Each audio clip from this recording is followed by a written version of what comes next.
Hello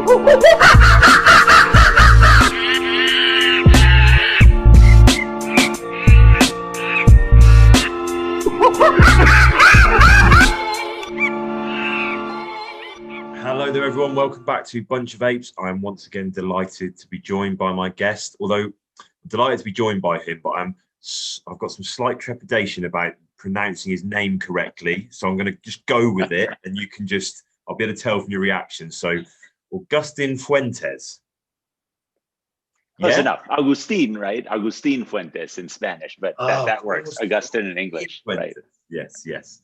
Now, Agustin, you don't sound like you've got a Spanish accent, but I've only been speaking to you for about 30 seconds. So Depende, si hablo en español, claro que tengo acento. Okay, all right, yeah, that's better than mine. The only Spanish I know for some bizarre reason is un bocadillo de queso, por favor. Well, that's a very good request because a bocadillo de queso is a fantastic thing. Yes, he doesn't love a cheese sandwich. Anyway, back on track. So yeah, welcome to Bunch of Apes. It's my kind of personal journey of discovery, really. I developed a fascination in human prehistory, but far too late in my life to do anything about it educationally. I already have my job, so this is not it. But I wanted to start the podcast to kind of meet and talk to people who had expertise in that area. And for those of you that have listened to previous episodes, where I've spoken to Briana Pobiner, I asked her for a recommendation for a book. The book that she recommended was The Creator's Spark by Agustin. Is it Agustin? Yeah, that's right. Agustin, yeah, that'll work. By Agustin. So I kind of endeavored to read that. I got hold of him, managed to convince him somehow to come on my podcast, which I'm very grateful for. So Agustin, I wanted to talk to you obviously about the book today, but whilst I was also researching you a little bit, because I was aware you were an anthropologist, but again, reading the first 4 chapters of the book, there's so much great information in there about the sort of social lives of primates. And then I discovered you're also a primatologist. The podcast is called Bunch of Apes. I love a monkey or an ape, chimps. I'm fascinated by monkeys. So could you tell me a little bit about being a primatologist, what that career's been like, what you do in that area? Yeah, so I mean, I agree, like hanging out with other primates. I love human primates. Humans are great, right? But other primates are also really cool. And I think most of us know that, but not many of us get a chance to actually hang out with other primates. I've spent the last, 30 years off and on doing a lot with human primates, but also doing a lot with other primates, chimpanzees, macaques, langur monkeys, gibbons, a variety of different species that I've worked with. And one of the most amazing things, one of the most humbling things, right, is hanging out, for example, in a group of macaque monkeys, 30 or 40, 50 of them sort of surrounding you in their little clusters of what do we call matrifocal units. There's older females and their daughters all sort of hanging out, some males off by themselves over there, but the females really sort of living it up, hanging out. And you just get this incredible sense of the social, right? You get this incredible sense of like what really matters to primates is that the being with other primates, being with their family, if you will, however that's defined, and hanging out and interacting. And there's a kind of connection that happens when you watch them, and it's beautiful, right? It's really amazing. And it also feels like us, right? So that's a cool thing. So I mean, I've done research with other primates in many parts of the planet, North Africa, in Gibraltar, Singapore, Indonesia, all over the place. And every time, all of these experiences show me, 3 things. 1, other primates are fascinating, and that we certainly are primates. 2, other primates never read the textbooks because they just didn't do what they're supposed to do or what we're told they do. And 3, more people should just watch other animals because it reminds you that we're not alone, and that more importantly, we have a responsibility to the rest of the planet because we keep messing stuff up. 100%. That's fascinating. Really interesting in what you said about, they remind us, and there's so much of a connection point with primates, particularly apes and I think chimpanzees. And whenever you ask someone, why do you like watching monkeys and chimps? Oh, they're a bit like us. They remind us of us. But I've told this story before on the podcast, but one of my earliest memories I went to the zoo with my nan. I was about 3 or 4, and I've always loved, watching apes and watching chimps ever since. And maybe this is it, I don't know.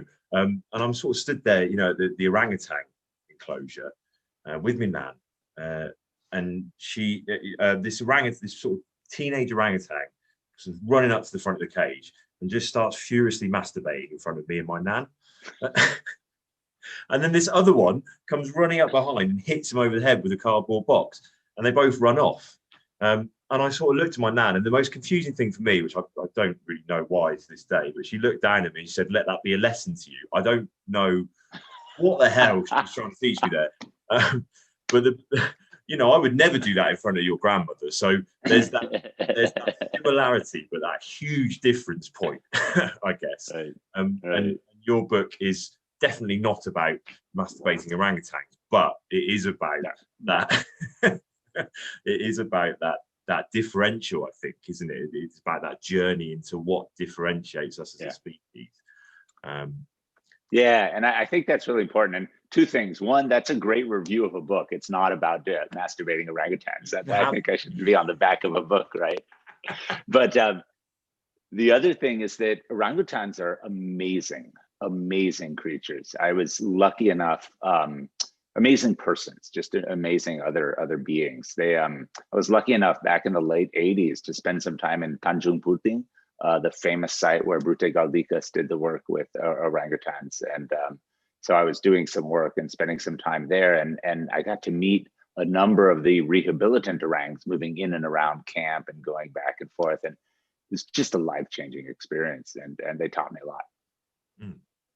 The closest I've ever got is, like I said, Monkey World, which is this kind of sanctuary for rescued chimps. But even just going to that and I remember going a couple of times and just having a chimp sort of right at the glass and kind of looking at you. And just when that happens, that I say that connection. So one thing I tell students all the time, and this is and this happens with a lot of organisms, but it's particularly powerful with apes.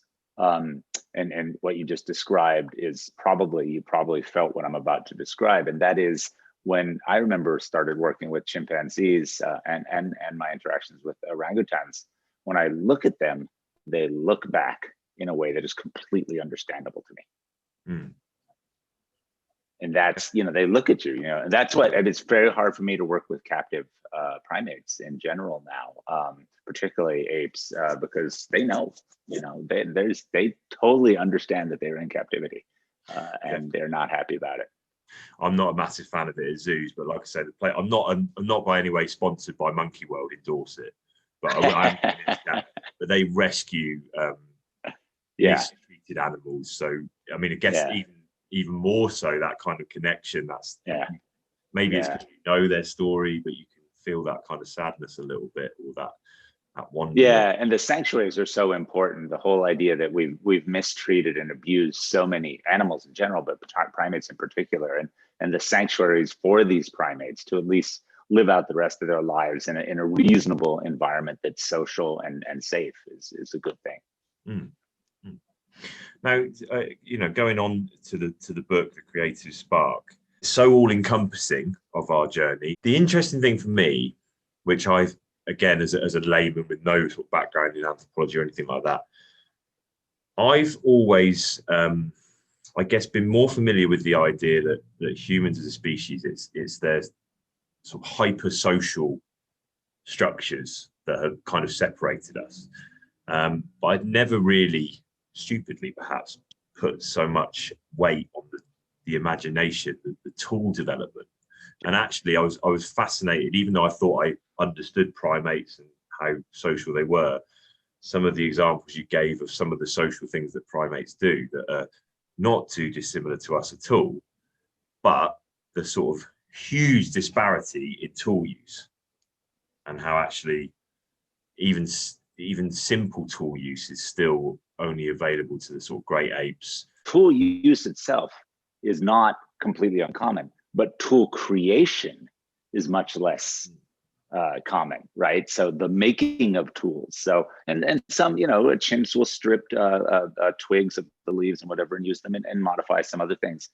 But nothing on the planet has ever taken a stone, nothing aside from our lineage, that is, has ever taken a stone, looked at that stone and saw inside that stone a whole nother shape, and then figured out how to extract that shape from the stone via modification, and not just use it, but share that knowledge with the other group members and distribute it. And by sharing it, they all got together and imagined new possibilities and made them so. It's really, I mean, that whole idea, I know most people are just not impressed with a 2 million-year-old Oldowan stone tool, which is a rock with some edges off it or a sharp flake that's been knocked off of that rock.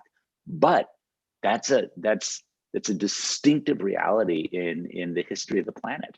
And so people should be impressed, right? I mean, that toolkit, right, is what got us this. I mean, the two things are connected, right? That ability to see possibilities that aren't quite there or not there at all, and to at least try to make them happen. That's a big difference between us and many other things. Not to say other things are stupid. They're incredible, right? Chimps are great at chimps. Crows are great crows. Earthworms are very good earthworms. But the human niche, right? That thing we do is very distinctive, and I find it fascinating. And tools are a good place to start. Mm. The episode that we just released was with a friend of mine, Dr. James Dilley, and he's an experimental archaeologist, and he's been flint napping since the age of 10. And so we talked loads about flint napping, and you know, he was saying, because I said to him, oh, is there something therapeutic about flint napping that drew you to it, you know, that connects us with our ancestors? And he said, no, quite the opposite. It's bloody difficult. He says it's really annoying. He said, you literally can, no matter how good you are, you can get halfway through, think you're finished, and you just hit the rock, and it just happens to be a crap rock, and it just falls apart. So again, even those early tools, you would have had people that were developing expertise, keeping going, experimenting, and going, oh, hang on, I might get a really good flake if I do that. So we might look at this lump of rock and think, well, you know, that's just a lump of rock that's been chiseled a bit, but there's so much in you know, so much, like you say, thought about what isn't there, thought about the possibilities. And that's what's so amazing, right? That what you just described, that process is incredible when you think about it. And I have to admit, I don't nap very well, but I love doing it. It's really cool. The only problem is I don't know how I still have my fingers. I mean, I bleed like crazy. Usually, especially if you're using something like obsidian, it's really sharp. So you're absolutely right. It's very difficult. But what's amazing is that flint napping, really, the individuals we hone our talents and crafts at it, but we do so via learning and teaching. And that's the other amazing part of it. That rock is not just about the stone tool that comes out of it. It's about the process that you're describing that surrounds it. That process offers us great insight into sort of what humans do. Do you think that ability to think about what isn't there or hasn't happened or possibilities is totally unique to humans? Because I remember there was a couple of things that I'd heard that related to this. The first one was when they teach apes to use sign language, they tend to only be able to put signs for either what they want or, you know, something that is actually there. But then I did see a program, I think it was a David Attenborough one that was fairly well known, and I can't remember the species of monkey, but it had a tail, so it's not an ape, I guess. But they had 3 separate calls for different predators, and they found that some of them would pretend like something was coming so that they could then nip in and nick the food while all the other monkeys scattered. To me, that's a similar-ish process, but I don't know. Where do you think the line is? Yeah. So those are vervet monkeys that have these calls, but many different kinds of monkeys have the different kinds of calls. And to be honest, you know, 2 things. I'm going to answer your question, but let me go off on the side here for a moment to point out that, like chimpanzees, orangutans, great apes, cetaceans, number of other primates and highly social mammals, of course, individuals can see the world and come up with ideas. We see that, right? I mean, we see that capacity. The problem is they can't communicate, express it, and share it in the ways that humans can, nor do have they honed that capacity, right? So yeah, this is no knock on other organisms. It's actually just what humans have isn't totally unique, but it's very distinctive, right? That's, I think, the difference. We're not separate, we're part of the world, but we do it in a particularly distinctive way. So so I think that's something that's really important. But this human capacity to imagine is just augmented relative to other species' capacities to imagine. Other species imagine in their own ways. So, for example, I was lucky enough in the 1990s and early 2000s to work with a whole group of the really famous sign language chimpanzees, right? So I worked with Washoe, the famous chimp, she was just an amazing being, just incredible. She got when she passed, there was an obituary in the New York Times about her. So she was quite famous.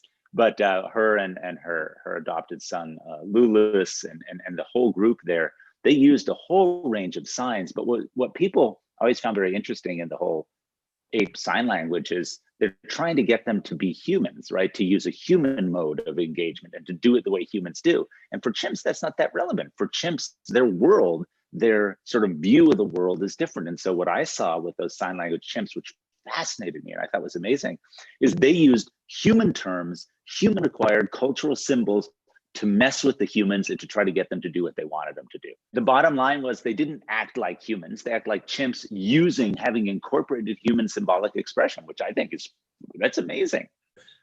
Wasn't there a philosopher that said if you could teach a lion to speak as a human, you wouldn't understand it anyway because of its frame of reference? Right.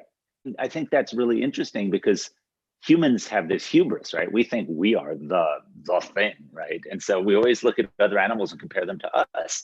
I'm like, to be honest, a chimpanzee would not make a good human, but a human would make a lousy chimpanzee. And so, I have great respect for, all sorts of organisms, but I don't think they're less than I am. Their evolutionary histories have created different niches, different umvelds, different ways of being in the world. And humans are always trying to compare everything to us. Like the constant question we ask, is that a smart animal? Well, it's a nonsense question. Is it smart enough to sort of, believe what humans believe, develop incredible unequal economic systems, horrendous political injustices, and things like that? No, it does different kinds of things.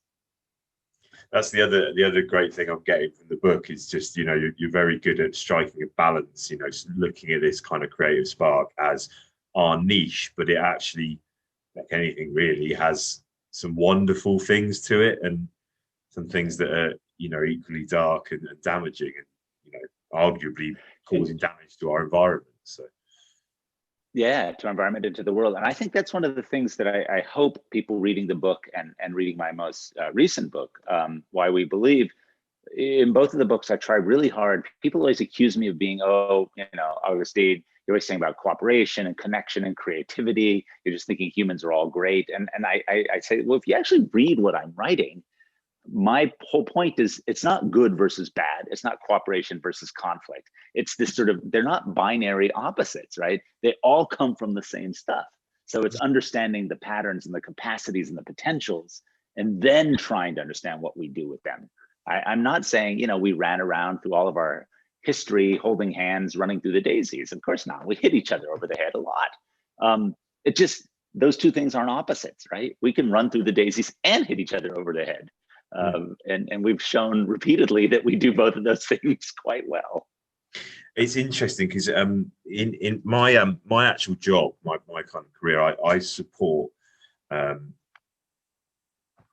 individuals with neurodiversity, such as autism and ADHD, and their families. And I quite often will deliver sort of talks to schools and training on neurodiversity. And to me, it feels like there's almost an argument there that difference and diversity of thought is what kind of makes us human. I'm not saying that chimpanzees don't have different personalities and characters, but that creative spark, it wasn't just that humans all started to paint cave art. It wasn't just that they all started to think about adapting to new environments. To me, it feels like that potential for great evil, for great good from that spark is what makes us human. It's that variance of perspectives and thoughts, potentially. I don't know, interested to see. That's exactly it. You're absolutely correct. And that phrase that you use, which I think is a very important phrase that should be used more broadly, even outside of the therapy or the sort of professional context, neurodiversity, right? Actually characterizes humanity. And it is probably, neurodiversity has probably played a central role in our success as a species. And in the contemporary landscape, as I was saying, we look at other animals and try to judge them cognitively on our sort of human scale. We also look across the human community and say, well, this is normal and this is abnormal. And that's, as you well know, that's very dangerous, because there are many successful ways to be human. And when we think about actual sort of neuroendocrine function, we see that neurodiversity is actually the baseline, right? Diversity is the norm, not the aberration for human existence across the board. But neurodiversity, is so important. And we have this just negative, like broken car approach, right? We're like, oh, well, you're not exactly like me in functioning. You must be broken. Let me figure out how to fix you, rather than trying to understand what are the multiple ways that neurologically diverse people can engage with society. And valuing their perspective on it. I mean, again, that for me, it was a real collision actually of worlds, because I was starting this podcast learning about history, but I'd been sort of playing with that idea for a while myself in work, and kind of saying, we need to support and celebrate neurodiversity. And it was really interesting to see you kind of relate that to our prehistory, and how it was the bit that perhaps separated us. And again, I think that's an interesting one, because I've always, again, my understanding is very surface level. I read popularized books, a bit of Googling, whatever I can really. And I'd heard and read lots of things about the social side. Social's the bit that separates us. We're social, we're extra social, all this kind of stuff. And again, working in, with autistic people, for example, I mean, Temple Grandin's an autistic lady. She once said, if you took autism out of the gene pool, we'd all be sat around a cave socializing, And I guess I just love this idea that it's more actually the difference between us, that some people are more inclined to look at tools and objects. Some people are more inclined to socialize. Some people are more inclined to seek power and rule communities. There's so much variation in our species. It's yeah. I don't know where I was going with that. Sorry. No. I think it's absolutely central, and I think what is currently called the autistic spectrum. I think there's a lot to learn there, right? How do we define social? We always also argue that social, people simplistically think social is a bunch of people getting together. Like, no. Actually, social is a whole bunch of different kinds of things. And there can be inner worlds that are highly social that to the outside, right, look like isolation or asociality. And I think we are just scratching the surface of understanding how complex the mind is for humans, and what ways social can take place. And I think that the current reclassification of the sort of spectrum, and people more seriously thinking about this as a diversity, a range of possibilities and patterns, rather than sort of a solid disorder. I think that's gotten us a long way, but we still have a long way to go. And this, let's take it even out of that sort of spectrum and talk specifically about people who are introverts or extroverts, or people who feel comfortable around and people who don't. There's just so much variation in how to be human successfully. All of it is social, but the social doesn't mean a bunch of people getting really loud, going out for a pint and hanging out. That's not the only mode. Although there's nothing wrong with that. That's a good mode, but Oh, I wish nowadays, not unless that's you true. eat it. Well, but this is, and this is what I've been writing about and working on lately too, is I think people still, even though experts, scientists, medical practitioners, psychologists, therapists, everyone has been saying, hey, take this seriously, right? The not being social, the isolation, the being cut off, that has huge impacts. Do what you can. As I said in a publication at the beginning of all this, back in March, I told people, get ready. I mean, this is a long-term thing. You need to figure out how to keep the social in the social distancing, right? Even though we need to sort of deny SARS-CoV-2 a place to live and breed, we need to stay social. And you have to figure out how to do that. We can do it. We're smart. We're savvy, but it's hard, right? And I think we're now starting to see the real impacts, not just the economic and political ones, but the deep personal impacts of that social isolation is having on people. And I don't think our systems are ready for this broad scale psychological damage that we're doing. No, I would 100% agree, and I think it's a real conversation, because what's the right answer? Is there a right answer? Do we have to just gamble and hold faith in our answer? It's a worldwide discussion that you try and come to an agreement nowadays between two people. That's hard enough. I think worldwide it's probably a bit of a push, isn't it?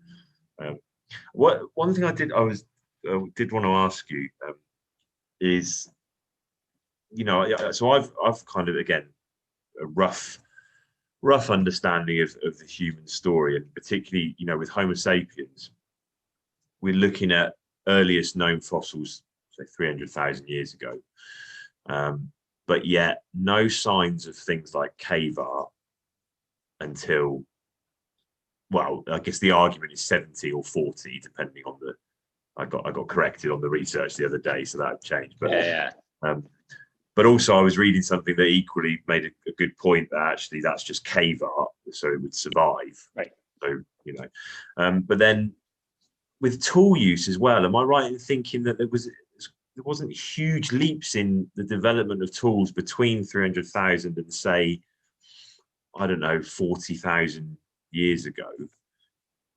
Or No. I think there's a lot more. There's a lot more going on there. And here's the three things. And this really, again, like, here's the problem with being an anthropologist, is like our first response to everything is, no, it's more complicated than that. Yeah. So it's bad, because no one wants to hear that.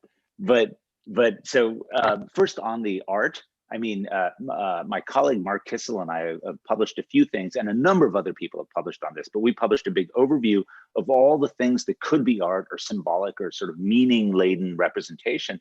And in fact, they're very rare 400,000 years ago or 800,000 years ago, but there are some, right? There's small things, little carvings, different kinds of etchings. So what happens in the last few 100,000 years, that ramps up, and we start to see all sorts of stuff, beads, carvings, all those kinds of things. And then cave art, 70,000 or so. We'll find some older cave art probably, but not much older. But so expression explodes in the last few 100,000 years of art, right? Of that kind of stuff.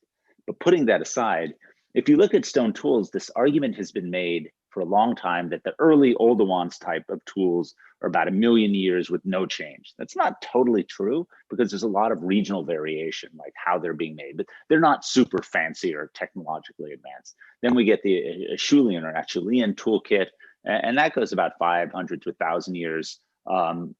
People have said, again, with little change, but if you actually look regionally at how they're being made, there's actually difference in techniques. There's difference in the size of the tools, there's difference in the stone being handled. So there's a lot of difference. We just expect, we're so used to like this smartphone tech. We want every decade a new thing, right? I think if you go back 1 million years, like if you get a few modifications over the course of 100,000 years, that's actually pretty good advancement, given the scale of technological innovation and things like that. Once you get in the last 400,000 or 500,000 years, then you start to see a lot more change, right?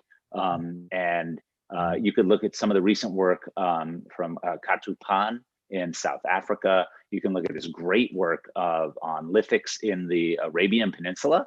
There's not many fossils, but there's a lot of stone tools from this Middle Pleistocene time.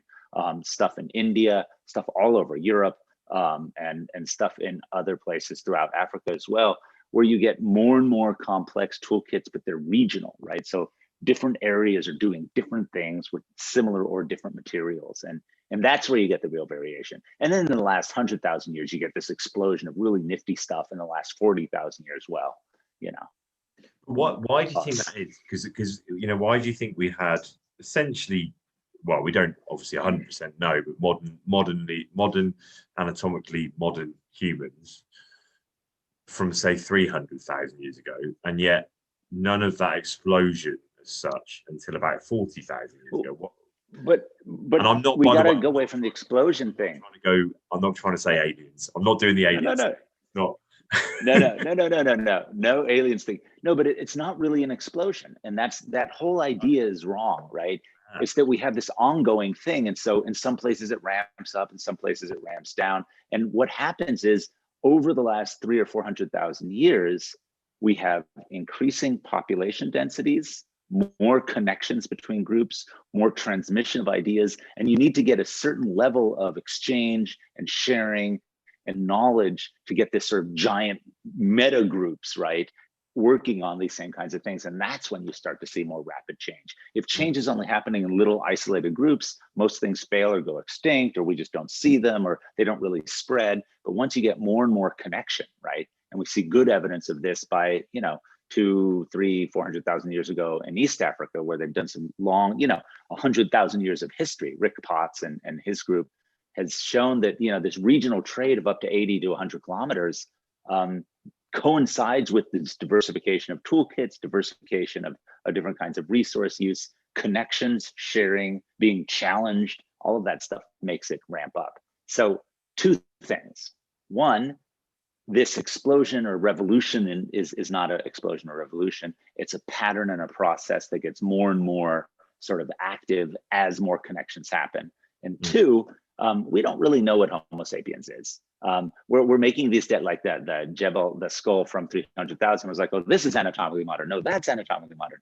Find me one good definition of what anatomically modern is. The bottom line is that there's a bunch of populations of the genus Homo, probably species sapiens, with slight variations all across Africa and outside of Africa, let's say around 300,000 to 500,000 years ago.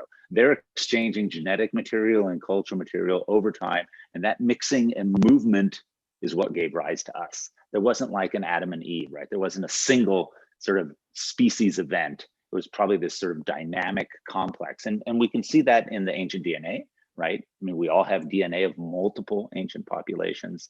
And so humans ourselves, back to this thing of diversity, like diversity is at the very heart of humanity. We are composite creatures of many populations and many cultures and many histories. And that in and of itself helps us understand what's up with humans today. I think that's so important that, I hadn't thought of them. I didn't realize that there was actually quite a sort of a development rather than as quite as much of a explosion. But interestingly, years ago, because sometimes I'll do like a sort of charity challenge just to raise a bit of money. And one of the things I did with my cousin, we went to live out in the wilderness for a week. And the idea was we had very limited tools. We had like an axe and that was about it. We were supposed to survive off the land. Now, the land in Devon in the middle of June when it's boiling hot, not that plentiful, to be honest. It's not, it's not the sort of American wilderness. You can't use a gun to shoot or hunt, over here. But the closest we got to catching any meat, for example, was I threw an axe at a rabbit from about 20 meters away. That's not, I'm not, neither of us have any survival skills, by the way. I watched a bit of Ray Mears, who's this survival guy over here. And all the stuff they tell you about, like eating dandelions, stinging nettles, load of tosh, they are disgusting. There's a reason why we get carrots and potatoes. You don't go to a supermarket, buy dandelion root. They're horrible. But anyway, we did this week. And one thing that struck me was like, because there's only two of us, like we had to get the water from the river, boil it. We had to go and find food, forage. It was like Christmas when we found some blackberries after day 3. We basically starved for a week. I lost about a stone. We did not survive. We did not thrive. We just about got through it. But anyway, my point being that so much of your focus is on survival that it made me think, actually, the more people, the more job distribution. The more job distribution, the more you get someone who can sit on their ass basically and go, I wonder what would happen if I put this stone tool over here, or I put that on the end of that, or I went over there to have a look. And you actually, with that density of population and information sharing, you can see how it would accelerate really quickly when you had a bigger civilization. But it just didn't happen for a long time because it didn't work. We couldn't do that. It couldn't. Absolutely. You're absolutely right. You just synthesized in, I think, a really eloquent way and an understandable way what the story of humanity is in a large sense, and why we see this pattern. So, for example, by about a couple 100,000 years ago in South Africa, we find evidence of glues, right? So, and these glues are constructed of ochre, this sort of mineral pigment that was probably used as a paint or colors or something, plus tree sap, plus water that are put together, heated just the right amount, cooled down, heated again, cooled down, heated again, till they form a sort of paste. How the hell did they come up with that 240,000 years ago, right? And so it's because for some reason, some conflux of events, individuals had the time, the space, the possibility to collaborate, to learn, to sort of mess with these things, to notice that sap was sticky, and they mixed some ochre in it, it got more sticky, and they're like, what's up with that? And maybe they were cooking. I mean, who knows what it is, but it's just that thing we needed to be sort of not detached from, but we needed the immediate pressures on everyone to be loosened a little so that we have more time to hang out and think and imagine and create. Fascinating. And then there's the dark side, which I don't know if you've got to that. I haven't, like I said, I'm only about chapter 5, so I haven't got to that in the Creative Spark. But do you cover that kind of dark side, as it were? I'm talking as if Star Wars analogies, but it's just right. Well, no. Come on, we all know that the dark side of the Force is there, right? I mean, the Force is everywhere. And this is it's this great example, right? Because we can, in fact, use this to talk about this sort of human capacity, this skill set. It's there, and some take it and do, Obi-Wan things with it, and the other turn out to be Darth Vader. So, I think this interesting thing is when it comes to things like war, right? And the horrors of torture and genocide and the kind of amazing cruelty that we know humans are fully capable of. I think the mistake a lot of people do is fall into this Hobbesian notion that this is what we really are at our core, right? If you strip off the veneer, the niceties of culture, then humans, particularly male men, humans, are going to be this vile, disgusting, aggressive creature. And that's simply not true, right? It's one of the capacities, it's one of the possibilities.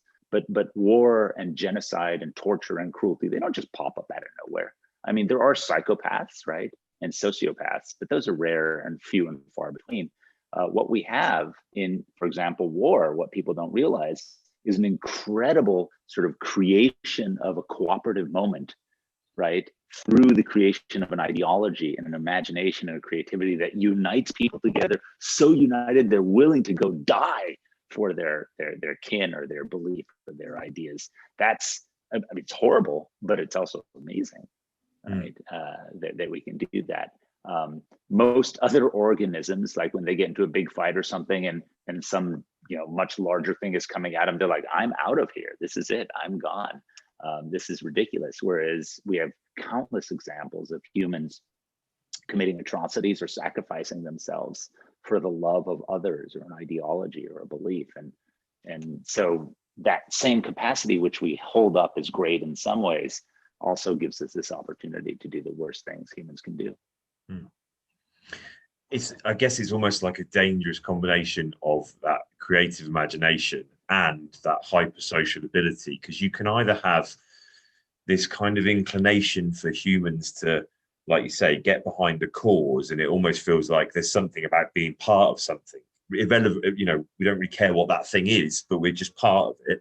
But also you get particular humans, again, neurodiversity, that are so in tune with how to lead people that they can put their cause forward in such a way that people will just buy into it. So we have these kind of leaders, and I know primates will have leaders as such, but they do it in a different way, don't they? It's more that kind of aggression, that dominance as such. No? Actually, no. So what's really amazing about primates is it's the whole range of stuff. So for example, and I write, and I think I have it in the Creative Spark, of these macaque groups which I watched for many years. And amongst these different groups, there's those 3 different males, right, who became sort of the high-ranking males. And each one of them was completely different, right? There was the one male who the locals called Saddam, who was just so violent and aggressive. Everyone in his group was afraid. Everyone in the other groups, all the humans were afraid of him. He was a horrible monkey. He's just a horrible monkey. He was this big male and very aggressive. Yet there was this other male called Spock, named after the Leonard Nimoy character in Star Trek, because he looked just like Leonard Nimoy, which is strange for a macaque. But because macaques they're not the most attractive of primates. It's a bit harsh on Leonard Nimoy. No. I wish I had a picture of him though. He really did look just like Leonard Nimoy. Yeah. And everyone agreed. Everyone, the moment I said, look, there's Spock, and I was like, oh my God, it looks like Leonard Nimoy. So anyway, but what's amazing is he was this very dignified macaque. He himself almost never fought. He had this whole cadre of younger males, right, that would go fight for him, that he would sort of initiate something and they'd do all the work. And then all the females loved him and were always coming up to him, but he never had sex with them. He just had no interest in having sex with whatever. He liked to groom and hang out and just sort of sit, and he would like mediate all the conflicts. So he has this like incredible sort of Spock-like presence and impact. And he was alpha male, you know, high-ranking male. And then in another group, this male, who we called M16, came in from outside the group. And what he did is he got aggression, right? Because he came in, tried to emigrate into the group, and all the males in the group attacked him. And so he was constantly on the outside. What he started doing was finding all the low-ranked females on the outside and spending a ton of time with them, a ton of time with their infants, and having sex with them nonstop.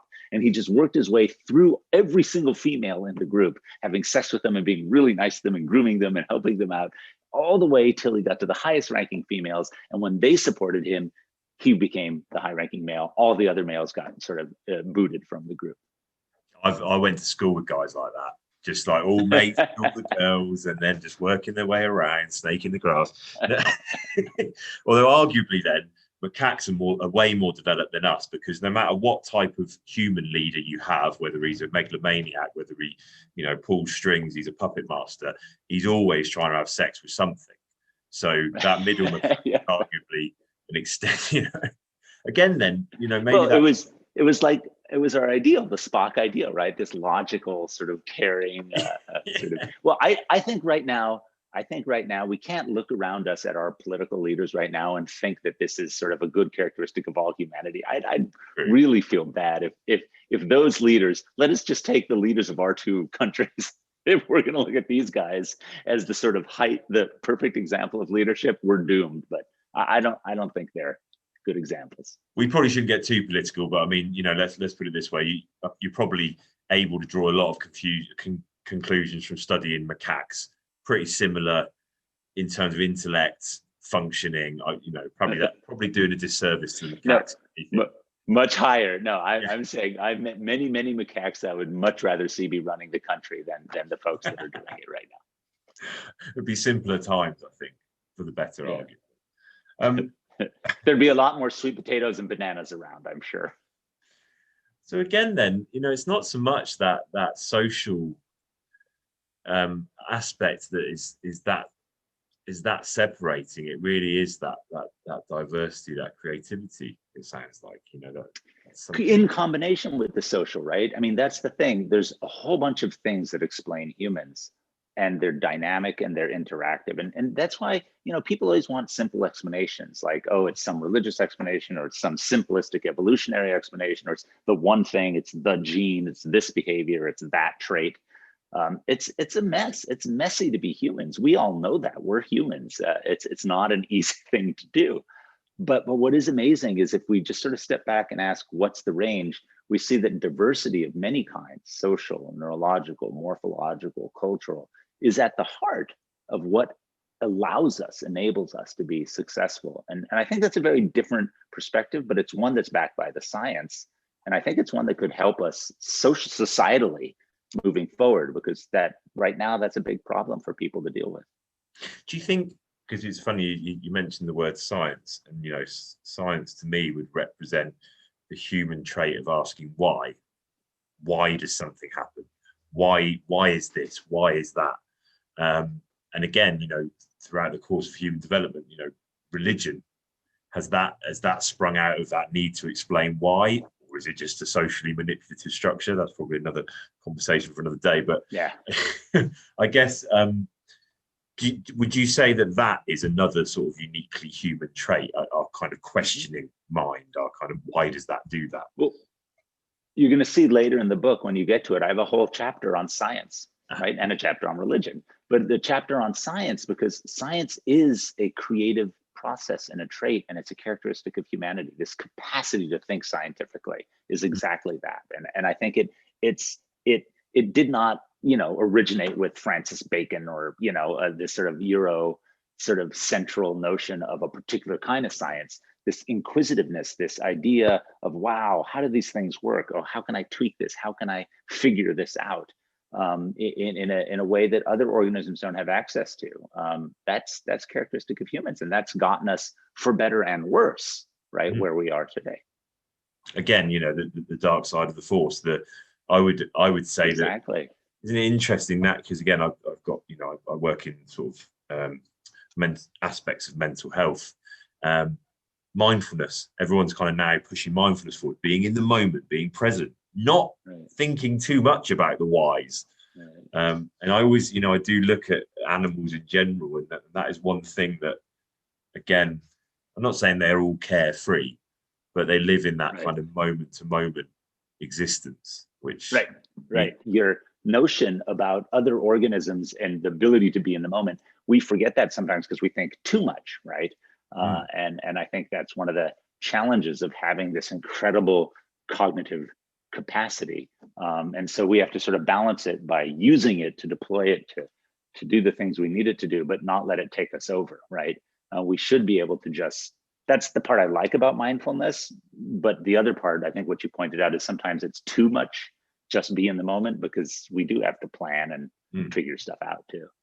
I'm more of a fan of mindfulness. I think if you've got activities in your that's good. You just can't think about something, for me, it's always been physical stuff. But again, I guess if you think back to our ancestors, when existence was all about walking miles to get this, walking miles to get, they probably had that outlet. And then when they did sit back and ponder the stars, it wasn't too all consuming. Whereas now, what comes from a tap, food from the fridge, I've got all the time in the world. My father-in-law's retired, and he told me a story one day. I said, what did you get up to today, Paul? And he said, well, I had a bit of time, so I Googled the best way to boil an egg, hard boil an egg.